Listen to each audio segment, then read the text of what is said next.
There was like a Black Friday coupon that came in. It was like save 50%. It's like, man, that's like too late. Yeah. It just helps the practice of it is sort of Right? Because then it's like, oh, it's now regular price with this coupon. Like you're yeah, like, oh, thanks for that's that. what it was. I was just curious too because we also pay for the clip maker. And I was wondering if there was something. A few of these streaming things I've seen actually do both, especially when it's like podcast focused. But it's is there something that lets you record? We'll get the clips, but then also multi-stream. I know just the thing. A Yeah. gamer looks at 40. Mm-hmm. Bill can just do it for us. We'll just send it to Bill. Just like he's gonna multi-stream. Is he gonna set up an OBS for us? Through his... Just fire it out for us. I wouldn't put it past him. That guy is such a pro. Always embarrass me when I see his edits. I always get embarrassed. It's so inspirational. Are you embarrassed by wearing these hats? Let's tell Nope. everyone about it. Bink bonk dink. So what you really need here is like if you could like spin it. Yeah, right. So then They it could should like not match. It should be off a little bit. just be no, not even mad. I mean like literally like you could spin them and they'd be interactive, so people could come up and like. And then if you get all three, like it pops up out of the back. Modify it. Yeah, I'll wait for that version. Yeah. Let's get this show on the road so we can discuss these hats, my shirt, and everything else in between. Because we are live. The adult beverages are poured. The kids are asleep. Welcome to New Dad Gaming, a show about fatherhood, gaming, and new fathers figuring out their gaming lives. I'm going to take that again. That was a terrible cut. Best part, I don't even need it because, like, in the actual show, I had my dad doing it. Right. You clip it. Anders, I don't care. Still making it happen. The adult beverages are poured. The kids are asleep. Welcome to New Dad Gaming, a show about fatherhood, gaming, and new fathers figuring out their gaming lives. My name is Trevor, and I have a 9-year-old and a 7-year-old. And I'm Jeff. I have a 14-year-old and an 11-year-old. Each week, we try to show that just because you became a dad does not mean it's game over. Do do do do do do do do do. Yes. I'd like to blame our lack of harmony on internet streaming and like syncing, but we're just bad at singing, I think. Yeah. So for anyone watching the video, apology for our faces, but besides that, we are decked head to toe in Nintendo regalia. We had just come from Dad's Night In, an event that Nintendo has. We've had the pleasure of attending this a few times. Yeah. And always so honored to be so. Like, it's really fun. The team at Nintendo treating us so well. And it was great to see. So they were reviewing some of the biggest releases they had. We talked about Zelda. We talked about the upcoming Donkey Kong, Dragon Quest 2 remake. Yep. Sorry, Dragon Quest 3 2D to HD remake. And just a whole bunch of other games. Played a little bit of Super Mario Party Jamboree, which I'm proud to say this podcast 2 podium finishes. I know, right? I think we have just made Nintendo very proud of us. And I know they're listening to the show to invite the greatest dads. Well, okay. Easy. Yeah, what are you doing? Don't minimize this. We won. The very grateful dads that are super. I'm trying to say, like, we're taking shots now at other podcasts. No. We'll just play again. Yeah. Well, if you recall, on the previous one, we were actually playing Mario Kart. Yes. And one of the, if you remember the name, please say it again. But because I'd love to shout out his channel. But he was a professional Twitch streamer, and it's all Mario Kart, and it was horrific. This guy was so good. Yeah, it's not like even. You would swear it's old school, where you would claim it like the person's cheating because he was just that great. Yeah, but it was all legit. Just it was amazing to see. So that's why I'm just a little cautious on being too blusterous about our victories. Anyways, huge thank you to Nintendo. They sent out a little bit of swag. It was great to see that. To see the upcoming titles. And if anything, it's kind of like the continued commitment they have to family gaming. You know, it just becomes like the one thing we've constantly said on the show ultimately is that if you have kids, if you have somebody who's not necessarily a gamer in the house, like, what should I purchase? It's just the Switch. Like, the Switch is like, it's a slam dunk. It's a no-brainer because the Nintendo titles are just of such high quality. And I think you'd agree with that there, Jeff. Yeah, again, it's the consistency, right? You know what you're getting. You're getting a great game. It's polished up. It's going to play well, right? There's going to be no game-breaking bugs. It's just always play tested, and always the focus is fun, right? So we have a blast with Nintendo games all the time, and we do recommend, like, if you're not sure which one to start with, Nintendo's always a great start for anyone, for sure. Yeah. And it's the console itself, right? Like first deemed, it's funny to look in retrospect when they first announced the Switch. It was wild. Like it was out there. Like you had these tiny little Joy-Cons attached to this square screen, but the screen is the console, and then you can plug it in. And the whole docking was like, what? Like, what is this thing? And yet, in the fullness of time, like it just ended up being so flexible, so fantastic. Because if you want to play on the big screen with the entire family, add some Joy-Cons, off to the races. Yeah. The kid or yourself want to go take it for some quiet time in another room. Now it's just a personal little console. Goes in the car, goes to the cottage. Like it's just great. Anyways, I don't want to be too. we've had a long-standing policy on the show is that we don't talk about things just because we are gifted them, or somebody invites us to an event like this. But the reason we can talk about it is because it is an honest, boisterous like recommendation for Nintendo and everything they do. Yeah, absolutely. Yeah, it's always a great time, right? And then especially this night, they do it a couple times a year now. I think it's like so well attended, and they themselves have such a great time with it. That they keep inviting us back, and it's just a fun get together. So it's like a party night that we block out the time as dads, which is hard to do, and have a play date for ourselves. Playing Mario Party Jamboree. Yeah.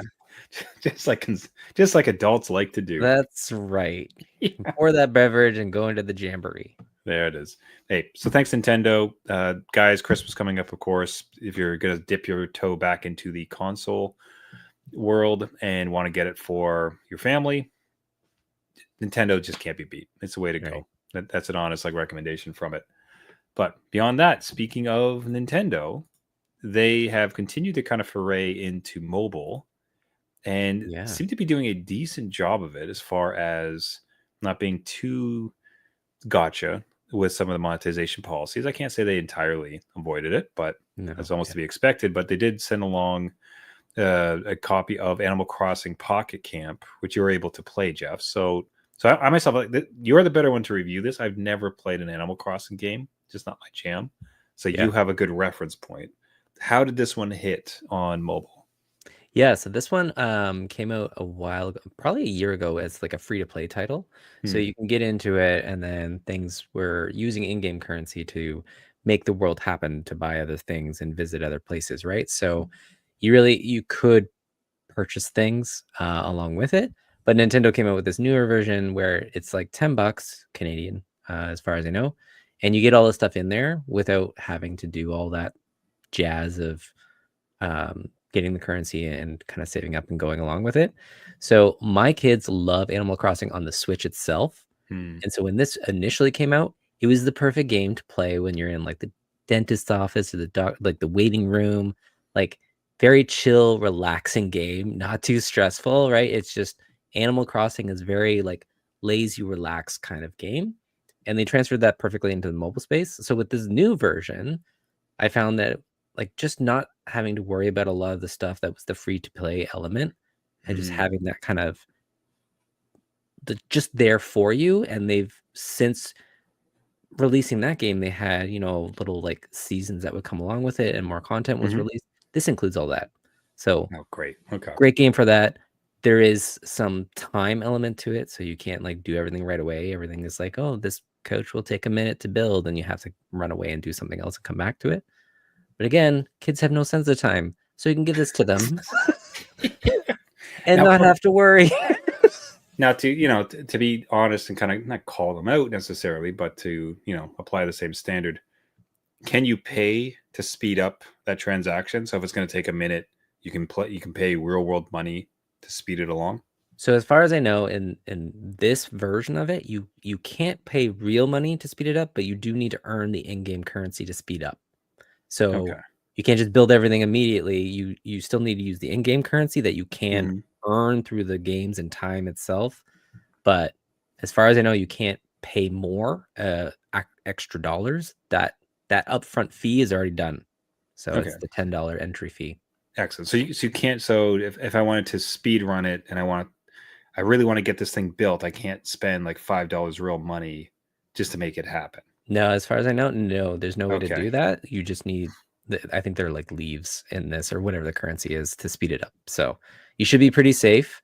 I haven't got tons of time into it. So if it changes later on, I'll let everybody know and be like, hold on, lock down those in-app purchases. But as far as I know, no, there's nothing in there. So that is great. Like that really helps with being able to recommend this, because anything with that kind of gotcha type of components, where it just, especially introducing it to youth, it's like, hey, youth, you have plenty of patience. I'm sure this isn't going to just smack you in the face and you're going to try to find some way to get currency.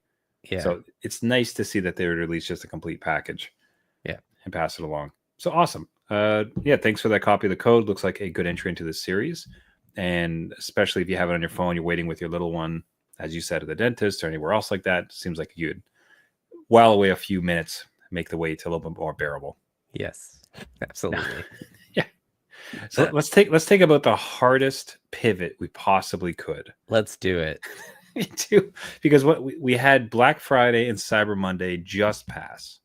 Right. And with it comes the opportunity to grab games.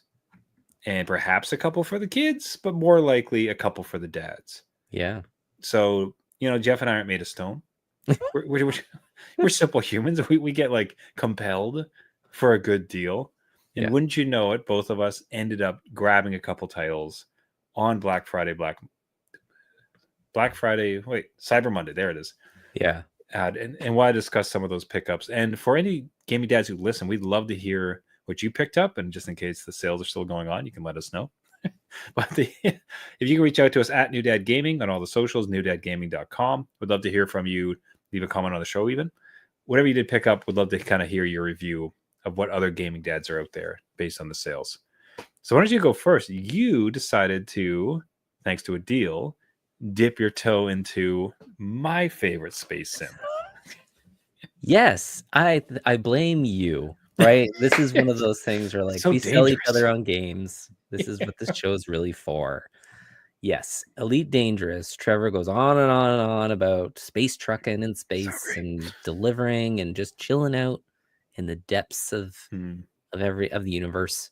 So yes, this thing was on sale and was also offered free through Amazon Prime Gaming, which I just have. So it was great to jump into this thing because it's always been on my wish list. I have played it before, I think on console, but never purchased it. So to get this going, again, plays beautifully on the Steam Deck, and it is perfect on there. I could go into some sci-fi space trucking. It's so amazing. I'd be curious if the mods come over to the Steam Deck. So I'll be honest, I tend to enjoy the stock standard version of it, and I also use VR as much as I can with it. So I prefer not to, mess. I'm concerned that some of that would like kind of mess with the virtual reality rendition of it. That's but true. two that would be of interest to you, I believe, is you had mentioned that you hate the orange. I don't know what it is, but I do not like that orange. I don't know what it is, but yes, I'd like to change it. For anyone who's seen the game or looks up the game, the cockpit of the spaceships inside Elite Dangerous are very aggressively orange. They're just always orange. Like everything is orange. However, there are some very simple mods, and I think it might even just be a program, because that is literally a hex code just in a file. Oh, perfect. So you can either just go to the file and then choose like a nice blue. And you'll often see that with people who stream it, is they have kind of like a nice purple or blue or something like that. Or I think there's even like a little program or a mod, and then you can just choose your own adventure for it. The other one that I thought of you for was if you want to stream some Netflix or some anime, maybe like Attack of the Titans, while you're space trucking on those longer journeys. Okay. There's a mod that you can include that has like a little TV screen that sits in your console. This gets so much better. Okay. All right. So while you're space trucking, which is the best part, is that they built a game where they try to impose upon you some sense of the size and distance of space. Yeah. Where it's like, look, we're not going to have it take an hour for you to go between stars, but it's going to take a little bit of time so you can appreciate the vastness of space. Yeah. But if you're doing it a ton, especially if you go on an exploration mission, which is just go to the black and there's absolutely no stations or anything to see. Right. You can just have a little screen, and the whole time it's just streaming videos. So you're in your little space truck, and you're watching a couple videos on the side, and just enjoying the empty black void. That is fantastic, especially being on the Steam Deck. If it works, I could literally play in front of a TV and have the TV in game. There you go. With, that little window happening. So perfect. Oh, that was amazing. So let's hop to one that I picked up. I've been looking at this one for a while. Ever since I knew that it came to PC, and this is Spider-Man. So the new release from Sony, so number one, because I had watched with envy all these like the gorgeousness of this game, how much fun it looked like as far as like whipping around. Like it seemed like such a phenomenal implementation of the swinging mechanics in an open world, and but it was on Sony, it was on PS4, PS5. And I will say I did have a small taste. I did play. We on this podcast had tested the PlayStation streaming service. Oh, okay. And for the month that I had it, I did dip into Miles Morales. Right. A very short little period of it, but even then, it was like, oh, this is good gaming. Man, this is like this is gaming at its core. And anyways, it came up. It was like $30 for Spider-Man 1. The Sony title, and just fantastic. Like, my God, is it so much fun? It's like cinematic, stunning, and gorgeous. You feel so powerful and connected as Spider. Like they've done the video game thing where you get to feel like you are Spider-Man. It is that entire power fantasy of it, and with all the settings and everything else it does, just what a blast. Absolutely. And I will say, from a gaming dad perspective too, my kid has beaten this thing like 3 times. Like, not a problem. I think even on the hardest difficulty, because it's got that Arkham Asylum, like the Batman.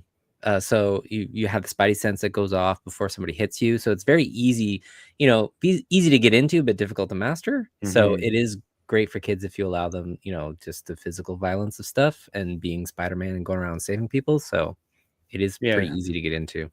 I'll say that even with if you think about the first scene, which, this game's old enough, I don't care about spoiling it. Like, you're fighting Fisk and you're in his building, and I don't want to call it like, it's not terrifying, but it's very intense. Like, it is an intense fight. There's a lot going on. There's some gunplay. There's not a lot of like blood or gore or anything like that. So as far as like kid violence, it's very much just a Marvel movie, like that level. Yeah.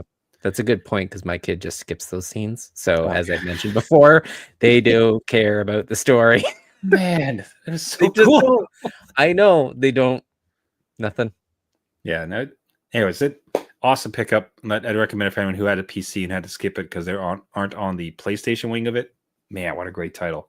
That was like $30. Now you got a little taste of space trucking. I did. You didn't get enough. You had 2 additional. Which, by the way, I have both these as well. Because once you get in, you want to see vastness of space, buddy. Yeah. But you picked up not 1, but 2 additional space titles in addition to Elite Dangerous. Like, my word, man.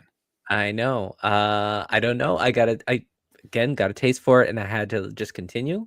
I love space as much as you. Well, maybe not as much as you, but like, I like being in the vastness of space, and I really like dogfighting with other like units and seeing sparks fly off and smoke trails and whatever else. Just fun laser battles in space.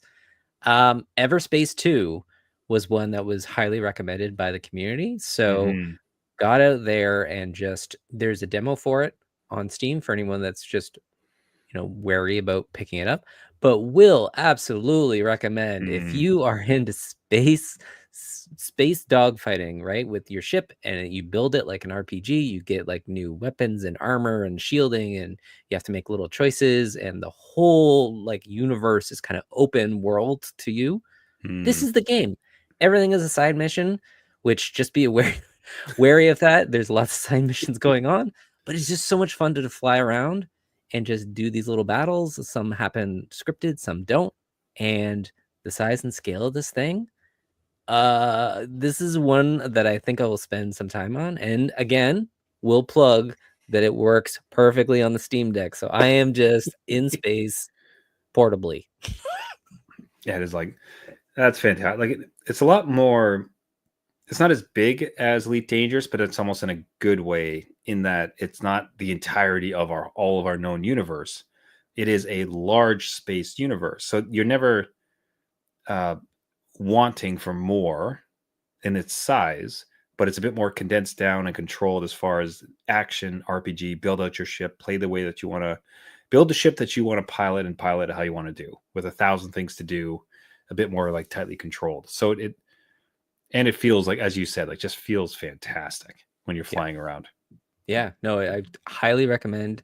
And if you did get on Black Friday sale, and if it's still going on with maybe the autumn Steam sale or whatever's coming into play, definitely pick it up. Highly recommend. Excellent. Now, but you didn't stop there. That's like, I didn't. I got addicted. Now, this one I couldn't believe you got this one because I had picked up this one purely for the space VR angle of it, only to learn that you got it as well. You picked up another space game, Jeff. I did. So House of the Dying Sun is this. If you've ever played Homeworld, I used to love Homeworld. It was this RTS set in space. And this game, while not totally RTS, has like strategic elements that you have to kind of plan out your attack. And then you go into one of the ships and it's your point of view and you're flying around fighting stuff. But it's done in that kind of, I won't say like polygon look to it, but it's very much, it's an aesthetic that it's going for, and it totally like knocks it out of the park. Again, this one is like a good pick up and play one because missions can be anywhere from like a minute, like get in, get out. This is your target. You need to avoid these things. Do it as fast as you can.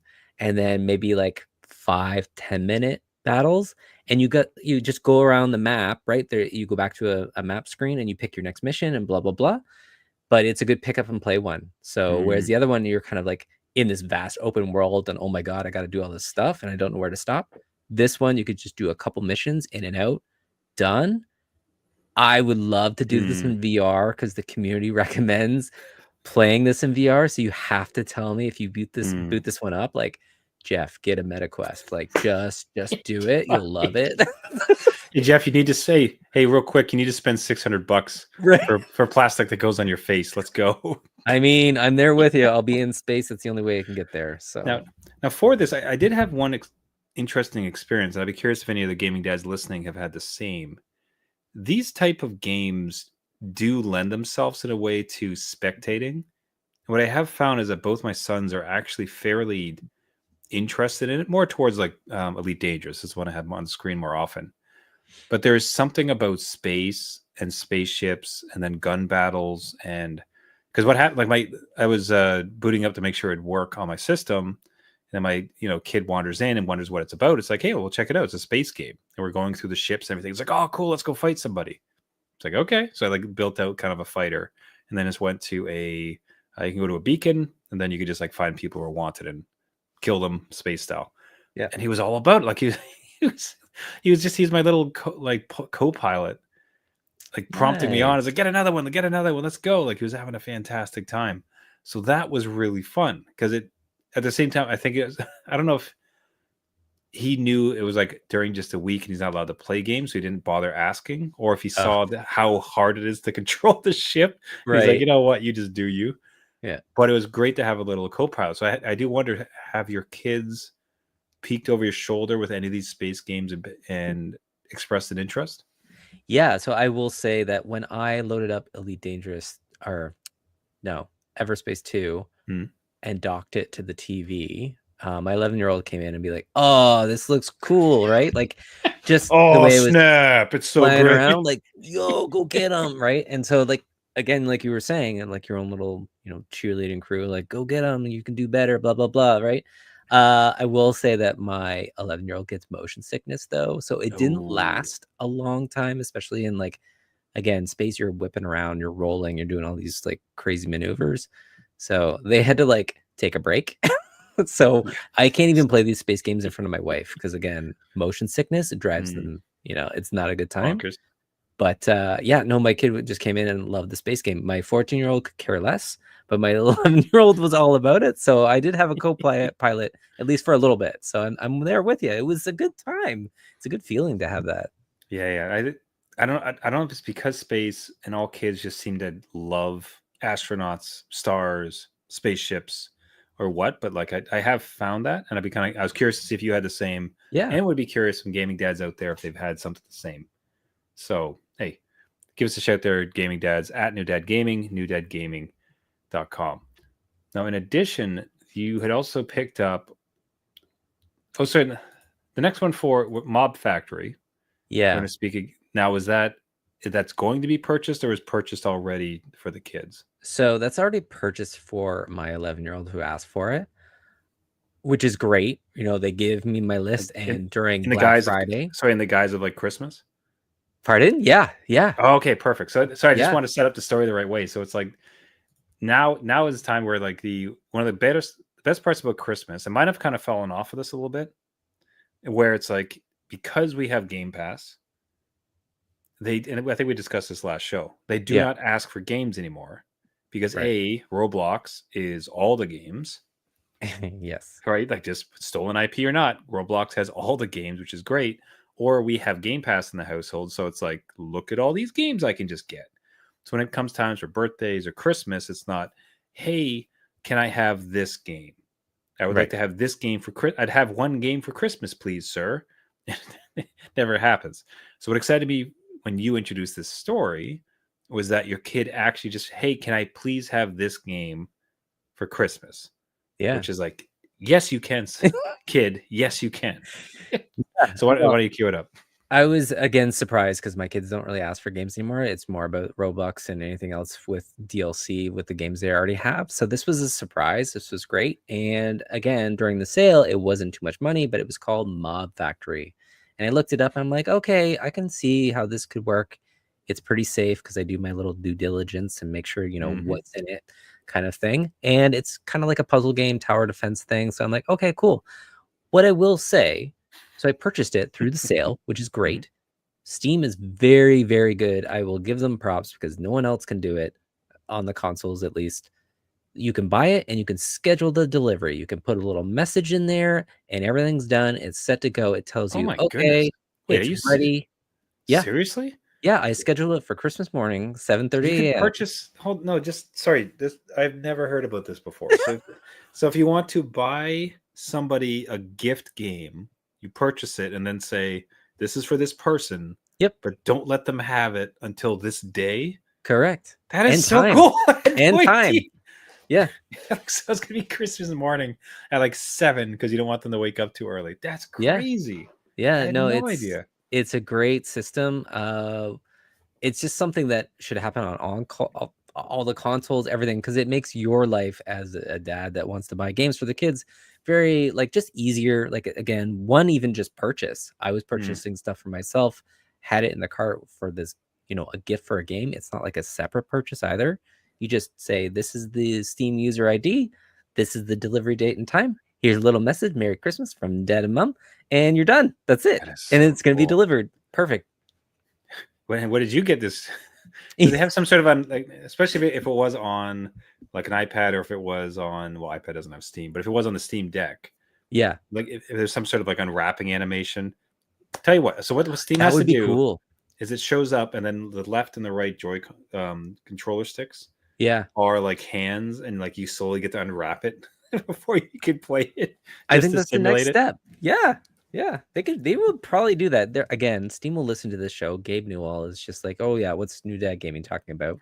So yeah, next step. That's next level. Oh, that is so cool. Oh, hot damn. Anyway, so the game itself, though, what's your thoughts on it? Is a good puzzler, like kind of gets their head thinking, nice little game.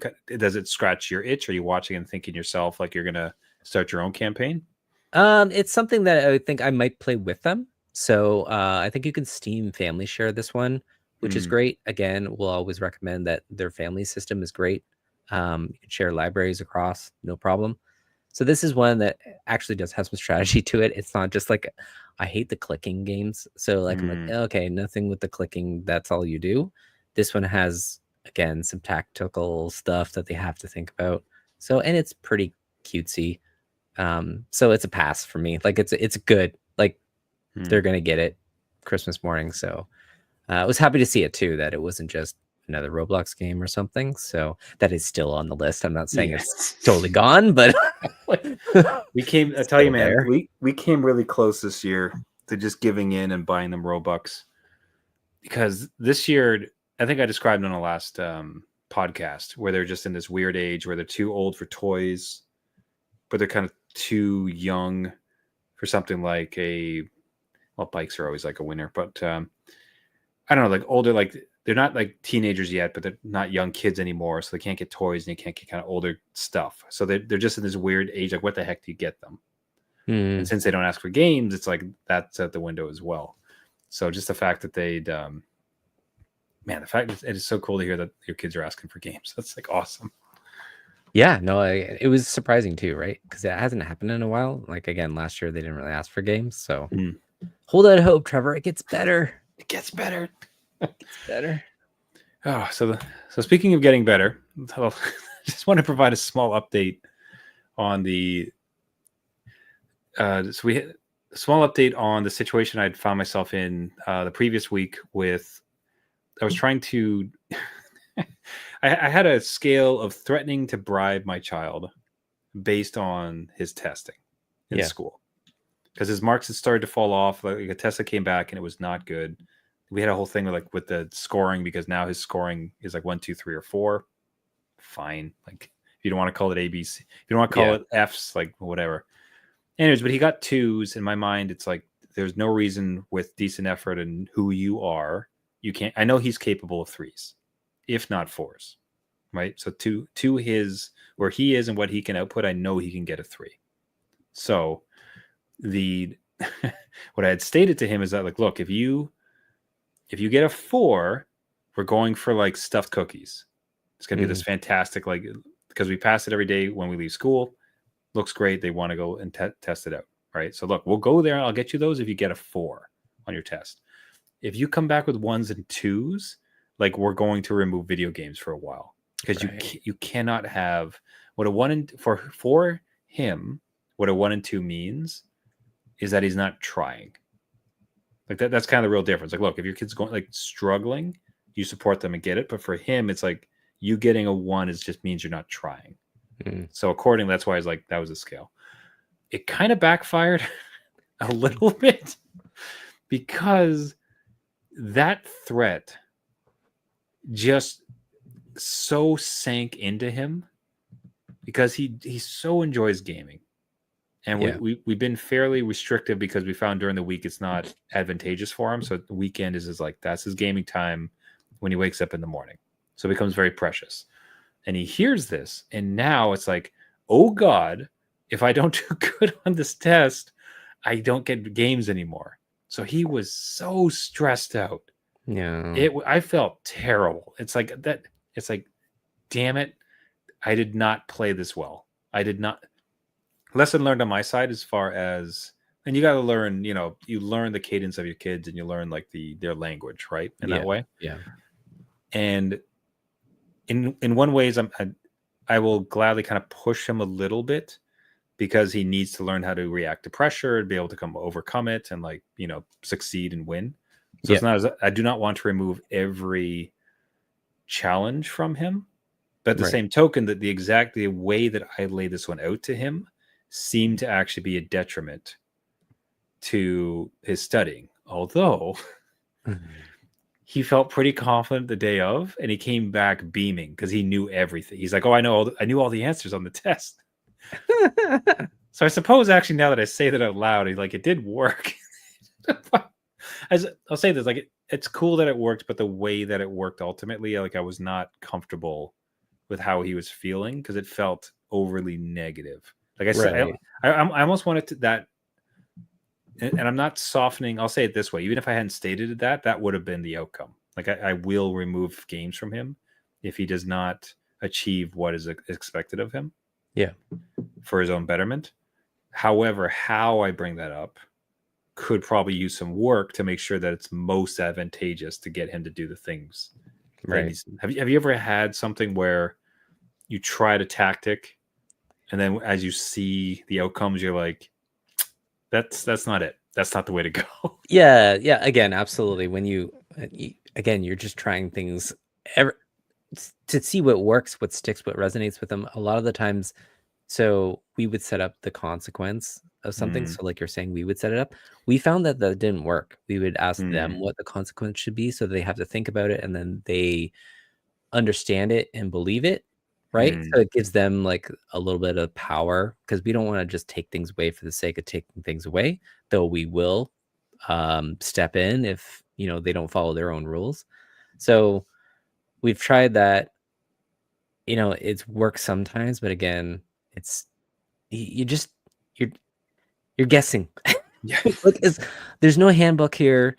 Again, yeah. you know your own kids. What we say here may not work for everyone, and we're happy to like listen to others that may have suggestions Hmm. because willing to try anything and just see how that fits with your family dynamic because even having a teenager now, it's very different in terms of Mm, taking away things because that is their now connection to mm. friends and outside world, like that is their freedom, right? So we're getting into that dicey phase where I'm more worried about making mistakes and then they're having like ingrained trauma. So I think you're fine, I, but it, yeah.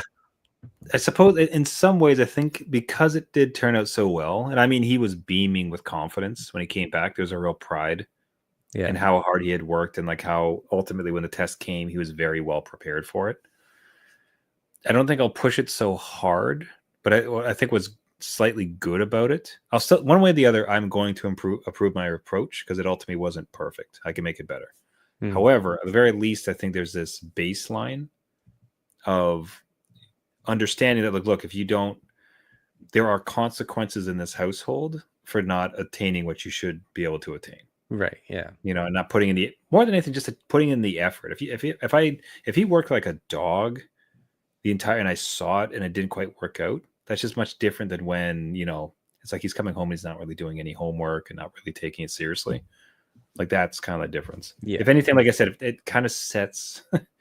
It wasn't a smooth way to do it, but it has kind of set a baseline of like, there's things on the line Yeah.